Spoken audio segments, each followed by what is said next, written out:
हापुड़ में कोरोना के चलते हापुड़ प्रशासन ने तीर्थ नगरी ब्रिज घाट में प्रति वर्ष लगने वाले ज्येष्ठ दशहरा मेले को प्रतिबंधित कर दिया। लेकिन प्रतिबंध के बावजूद गंगा स्नान के लिए श्रद्धालुओं की भीड़ उमड़ी पड़ी। यहां पर कोरोना के किसी गाइडलाइन को नहीं मानते हुए देखा गया। बड़ी संख्या में लोगों के आने जाने की वजह से दिल्ली लखनऊ हाईवे के ब्रिज घाट पर भी काफी लंबा जाम देखने को मिला। तो ब्रिज घाट पर ये बड़ा मेला लगता है। हालांकि कोरोना की वजह से 2 साल से इस पर प्रतिबंध लगा हुआ था, लेकिन इन तस्वीरों को देखकर आप अंदाजा नहीं लगा पाएंगे कि किसी तरीके का प्रतिबंध है।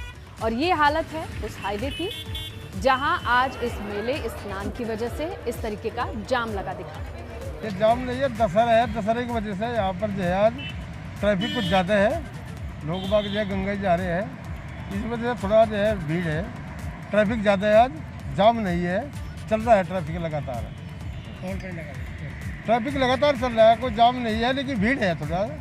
आज ट्रैफिक ज़्यादा है कुछ।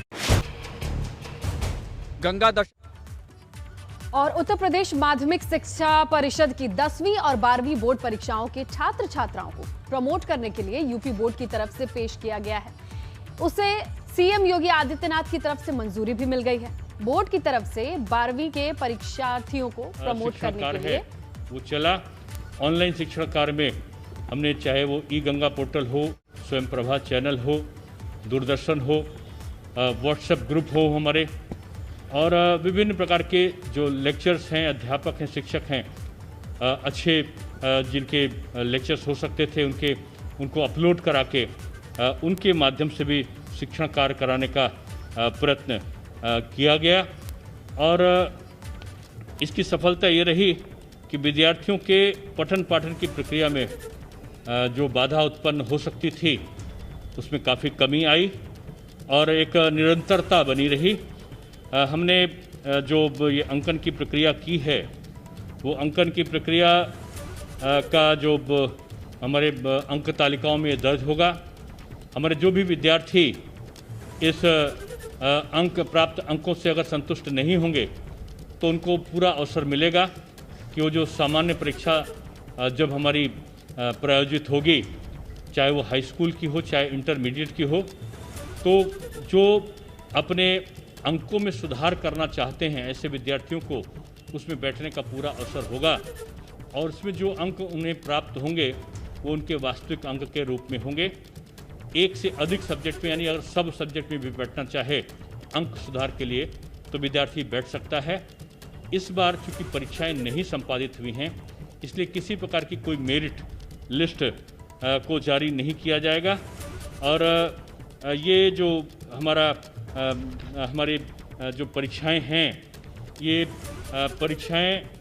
परीक्षाओं को ना संपादित करने की जो प्रक्रिया थी, उसके बाद जो हमारा निर्णय था कि हम एक पारदर्शी अंकन प्रक्रिया का निर्धारण करेंगे, आज हमने उस फार्मूले को अपने उच्च जो हमारे सक्षम स्तर थे, 2 बार से ज़्यादा माननीय मुख्यमंत्री स्तर पर अन्य विभागों के साथ हम लोग की चर्चा हुई और उसके बाद जो ये फार्मूला विभिन्न अन्य स्थानों पर किए गए जो प्रयोग थे उनका विश्लेषण करते हुए जो हमने निकाला है, निश्चित रूप में जुलाई माह में हमारी कोशिश होगी कि अंक तालिकाएं जो अंकन प्रक्रिया के अंतर्गत आई हैं वो विद्यार्थियों को उपलब्ध हो सकें। मैं फिर से रिपीट करूंगा कि जो विद्यार्थी इससे संतुष्ट नहीं होंगे उनको पूरा अवसर सामान्य परीक्षा में बैठने का मिलेगा और उसमें जो भी अंक मिलेंगे, भले ही वर्ष 2022 में परीक्षा हो, लेकिन वो अंक 2021 की बोर्ड की परीक्षा के माने जाएंगे। तो ये हम लोगों ने आज निर्धारण किया था। इसलिए भी इसका जो एक विस्तृत चार्ट है उसको हम लोगों ने संलग्न किया है कि किस प्रकार से अलग अलग बोर्डों में अलग अलग श्रेणियों में अंकन की प्रक्रिया क्या होगी, उसका एक विस्तृत फार्मूला हमारे शासनादेश में आज निर्गत किया गया है। अब जल्दी ही हमारा प्रयत्न ये है कि हमारा सत्र जो है वो प्रारंभ हो। हालांकि हमारा पठन पाठन प्रक्रिया अभी इस समय वर्तमान में गतिमान है ऑनलाइन, लेकिन हमारा प्रयत्न ये है कि जो उच्च शिक्षण संस्थाओं में प्रवेश हैं विद्यार्थियों को वो समय के अनुसार उनको मिलना शुरू हो जाएं। 24 तारीख को हम लोग अपने विभिन्न जो कुलपतिगण हैं उनसे हम लोग एक वर्चुअल मीटिंग करने जा रहे हैं और उनको दिशा निर्देश उच्च शिक्षा विभाग के अंतर्गत उनको दिया जाएगा कि बच्चों को जो उनका प्रवेश की प्रक्रिया है वो पारदर्शी रहे। हालांकि तमाम विश्वविद्यालय हैं जिन्होंने एंट्रेंस टेस्ट के माध्यम से पहले से ही प्रवेश की प्रक्रिया जारी रखी है। तमाम विश्वविद्यालय ऐसे हैं जो अंकों के आधार पर लेते हैं।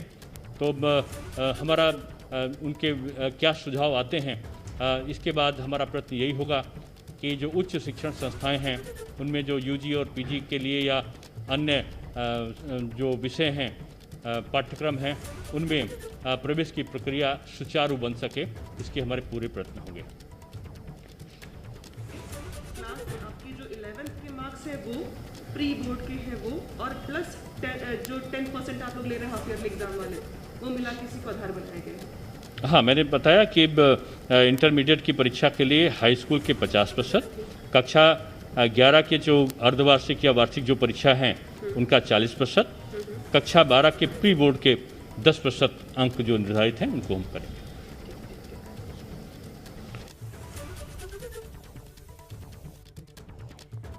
तो यूपी बोर्ड के लिए जिस फॉर्मूले का इंतजार था, मुहर लगनी थी सीएम योगी आदित्यनाथ की, वो लग चुकी है और इसकी ऑफिशियल अनाउंसमेंट आपने सुनी, डिप्टी सीएम दिनेश शर्मा ने कर दी है और ये स्पष्ट कर दिया है कि इसी फॉर्मूले के तहत रिजल्ट जारी किया जाएगा। 12वीं के स्टूडेंट के लिए रिजल्ट का जो फॉर्मूला है वो भी आप देख सकते हैं, 10वीं के स्टूडेंट्स के लिए फॉर्मूला वो भी देख सकते हैं और साथ ही इस बात का आश्वासन भी दिया डिप्टी सीएम ने कि इस फॉर्मूले के साथ रिजल्ट जल्द से जल्द जारी किया जाएगा, क्योंकि 12th के स्टूडेंट को आगे एडमिशन लेना होता है। अब यूजी के लिए, ग्रेजुएशन के लिए किस आधार पर रिजल्ट या एग्जाम्स लिए जाएंगे उसके ऊपर भी आगे की प्रक्रिया चल रही है, बातचीत चल रही है। लेकिन अभी अहम यह है कि 10वीं और 12वीं बोर्ड के स्टूडेंट्स के लिए जो रिजल्ट है उसका फॉर्मूला बनकर तैयार है। हाई स्कूल 10वीं प्री बोर्ड में मिले अंकों का 50% लिया जाएगा, इंटरमीडिएट हाई स्कूल के अंकों का 50% होगा और 11 यानी 10, 11 और 12th का मिला जुला अंकों का समायोजन होगा। जो ये फॉर्मूला मिलकर तैयार हुआ है कुछ इस तरीके से है। आप देखिए 10वीं के 50, 11वीं के 40, कुल 10% प्री बोर्ड के, तो कुल 100% का ये फॉर्मूला बनकर तैयार है। 12th के स्टूडेंट के लिए वो ऐसे प्रमोट होंगे जहां 10, 11 और 12th प्री बोर्ड कुल मिला के 100% इस तरीके से बनकर तैयार होगा। ये प्री बोर्ड होगा या हाफ ईयरली एग्जाम, जो लास्ट एग्जाम स्टूडेंट्स ने दिया है वो यहां पर जोड़े जाएंगे 10% के रूप में, 11वीं के 40, 10वीं के 50। तो ये फॉर्मूला यूपी बोर्ड के स्टूडेंट्स के लिए बेहद अहम, क्योंकि जो 12th की मार्कशीट होगी, जितने नंबर आएंगे इसके आधार पर इन्हें आगे एडमिशन लेना होगा। तो 10वीं, 11वीं, 12वीं के अंकों का एक समायोजन है जिस पे 100% कुल मिलकर बनता है, जहां सबसे बड़ा अंश 10वीं के मार्क्स को बनाया गया है। 50% तक आपके 12th के रिजल्ट पे, आपका 10th के रिजल्ट पे आपका 12th का रिजल्ट डिपेंड करता है। ये एक ऐतिहासिक रिजल्ट ही होगा, कोरोना काल जो कभी किसी ने नहीं देखा। ऐसे में इस साल के स्टूडेंट्स के लिए ये मार्कशीट कुछ इस फॉर्मूले से बनकर तैयार होगी। आगे बढ़ते हैं। मिशन 2022 को लेकर लखनऊ में भाजपा की बड़ी बैठक जारी है। यूपी भाजपा अध्यक्ष स्वतंत्र देव सिंह ने यह बैठक बुलाई है। संगठन के कई पदाधिकारी, प्रदेश उपाध्यक्ष, प्रदेश महामंत्री मौजूद हैं। लखनऊ के भाजपा कार्यालय पर प्रदेश उपाध्यक्ष विजय बहादुर पाठक और पंकज सिंह, प्रदेश महामंत्री गोविंद नारायण शुक्ला, जेपीएस राठौड़, ये सभी मौजूद हैं। कैबिनेट मंत्री आशुतोष टंडन, स्वामी प्रसाद मौर्य भी बीजेपी कार्यालय पहुंचे हैं। राष्ट्रीय महासचिव संगठन बीएल संतोष के लखनऊ दौरे से पहले ये अहम बैठक मानी जा रही है। भारतीय जनता पार्टी उत्तर प्रदेश में विधानसभा चुनाव को लेकर के जो 2022 में होना है उसको अपनी तैयारी विधिवत प्रारंभ कर दी है। उस क्रम में हमारे जो माननीय प्रदेश अध्यक्ष जी हैं, माननीय प्रदेश महामंत्री संगठन सुनील बंसल जी, सभी लोग अलग अलग बैठक, अलग अलग तैयारी, अलग अलग जो है कि गतिविधियों को आगे बढ़ा रहे हैं। बहुत तरह की गतिविधियां पार्टी इस समय चला रही है। वैक्सीनेशन को लेकर के पार्टी के कार्यकर्ता नीचे लगे हुए हैं। जो भी उत्तर प्रदेश के अंदर जितने पीएचसी और सीएचसी हैं उनको पार्टी ने जो है कि सांसद, विधायक और पार्टी पदाधिकारियों ने गोद लिया है। उस पर उसकी डेंटिंग, पेंटिंग, मरम्मत और ठीक ढंग से करा रही है पार्टी। हो रही थी और 2022 जीतने का लक्ष्य है, इसलिए 2022 में फिर से कमल खिलाना है और इसके लिए सरकार और संगठन दोनों मिलकर के पूरी तैयारी और रणनीति के साथ जंग जीतने की तैयारी में लगे हुए हैं। और क्योंकि जो भी जवाबदेही जनता के प्रति हमारी सरकार की रही और संगठन की रही, हमारी केंद्र की सरकार और प्रदेश की सरकार दोनों उस कसौटी पर खरी उतरी हैं। भारतीय जनता पार्टी ने संगम नगरी प्रयागराज में जिला पंचायत अध्यक्ष पद के लिए अपने उम्मीदवारों के नाम का ऐलान कर दिया है। पार्टी ने प्रयागराज में पुराने सियासी घराने से ताल्लुक रखने वाले डॉक्टर वीके सिंह को अपना प्रत्याशी बनाया है। डॉक्टर वीके सिंह हंडिया इलाके के वार्ड नंबर 13 से जिला पंचायत के सदस्य चुने गए थे। उनके नाम का ऐलान आज डिप्टी सीएम केशव प्रसाद मौर्य की मौजूदगी में किया गया। इस मौके पर योगी सरकार के कैबिनेट मंत्री सिद्धार्थनाथ सिंह, पार्टी सांसद डॉक्टर रीता बहुगुणा जोशी, सांसद केशरी देवी पटेल और एमएलसी लक्ष्मण आचार्य खास तौर पर मौजूद रहे। डॉक्टर वीके सिंह जी को भारतीय जनता पार्टी की ओर से अधिकृत प्रत्याशी जिला पंचायत अध्यक्ष के लिए घोषित किया गया। इसलिए डॉक्टर साहब को भी मैं बहुत बधाई देता हूं और बहुत शुभकामनाएं देता हूं कि प्रयागराज की जिला पंचायत में भारतीय जनता पार्टी के बहुत पुराने परिवार के नाते डॉक्टर वीके सिंह जी कार्यकर्ताओं के परिश्रम से, जिला पंचायत सदस्यों के समर्थन से, हमारे सभी माननीय जनप्रतिनिधिगणों के प्रयास से ऐतिहासिक विजय प्राप्त करेंगे, ऐसा मुझे पूरा भरोसा है। आगामी चुनाव में भारतीय जनता पार्टी हर चुनाव को पूरी गंभीरता से लड़ती है और ये चुनाव भी जो है बहुत महत्वपूर्ण चुनाव है और इस चुनाव में भारतीय जनता पार्टी सभी सीटों पर अच्छे से चुनाव लड़ेगी और आपको एक बहुमत, बहुत ज़्यादा संख्या में भारतीय जनता पार्टी के जिला पंचायत अध्यक्ष चुनकर आने वाले। अधिकतर सीटों पर हमारे पास बहुमत है और उस बहुमत की वजह से भारतीय जनता पार्टी के अध्यक्ष निर्वाचित होंगे। लेकिन एक बात बताना मैं बहुत ज़रूरी समझता हूँ कि जो दल बार बार चर्चा करते हैं, ना तो उन्होंने कोई सूची घोषित की थी, ना उनके कोई जीत किया, केवल एक हवा में माहौल बनाने की कोशिश है कि हमारे पास है वो संख्या बल भाजपा से जो जीत के आए और जो भाजपा की विचारधारा के लोग जीत के आए वो भारतीय जनता पार्टी को इस चुनाव में मदद करेंगे और हम अधिक संख्या से जिला पंचायत अध्यक्ष का चुनाव जीतने जा रहे हैं। चलिए बात बारिश की करते हैं। प्रदेश में बारिश के कारण जगह जगह जल भराव की स्थिति है, समस्या है। टीवी स्क्रीन पर हम आपको 4 अलग अलग जगहों की तस्वीरें दिखा रहे हैं। पहली तस्वीर कन्नौज की है। पहली बारिश में ही तिरवा कोतवाली तालाब में बदल गया, जबकि बोर्ड पर आदर्श कोतवाली लिखा हुआ है, अंदर पानी ही पानी। पुलिस कर्मियों से लेकर फरियादी, हर कोई इसी पानी से गुजरने को मजबूर है। बड़ी खबर मिल रही है लखनऊ से। बैंक के एटीएम में आग लगी है। पीएनबी हजरतगंज बैंक का ये एटीएम है। आग लगने से हड़कंप की स्थिति। मौके पर दमकल गाड़ी पहुंची है। तो लखनऊ से इस वक्त की बड़ी खबर, पौष इलाका बड़ा बाजार, जहां इस वक्त पीएनबी हजरतगंज बैंक के एटीएम में आग लग गई। तस्वीरें आपके सामने हैं। हालांकि दमकल गाड़ियां मौके पर अपना काम कर रही हैं, लेकिन प्राइम लोकेशन होने की वजह से हड़कंप की स्थिति है। ये तस्वीरें आप देख सकते हैं कि किस तरीके से आग बुझाने की कोशिशें जारी हैं। राजधानी के हजरतगंज में पीएनबी बैंक का एटीएम, जहां इस वक्त आग लगी है। और देखिए, आप देख सकते हैं तस्वीरों के जरिए कि किस तरीके से दमकल कर्मी अपने काम में लगे हैं, लेकिन लोगों का मजमा लग चुका है।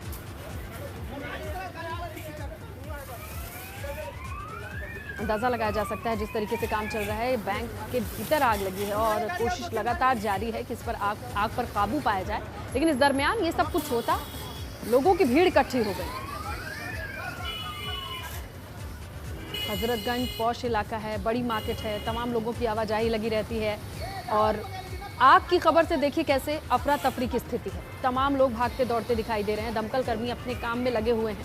उठता हुआ धुआं देखिए, पीएनबी का ये एटीएम है।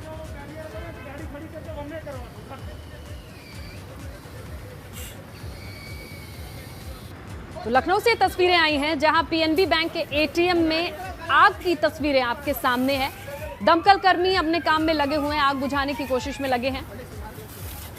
अब देखना होगा कि आग लगी कैसे, क्या कुछ कारण निकलकर सामने आता है। उन्नाव की जहां एबीपी गंगा की खबर का बड़ा असर हुआ है। गंगा का जल स्तर बढ़ने से कटान की खबर एबीपी गंगा ने प्रमुखता से दिखाई, जिसके बाद उन्नाव डीएम कटान देखने पहुंचे। लापरवाह राजस्व कर्मचारियों की रिपोर्ट भी मांगी। कर्मचारियों में रिपोर्ट में सब ठीक दिखाया था, जबकि कटान बस्ती तक पहुंच गया था। गलत रिपोर्ट देने पर डीएम ने एक्शन लेने की बात भी कही है।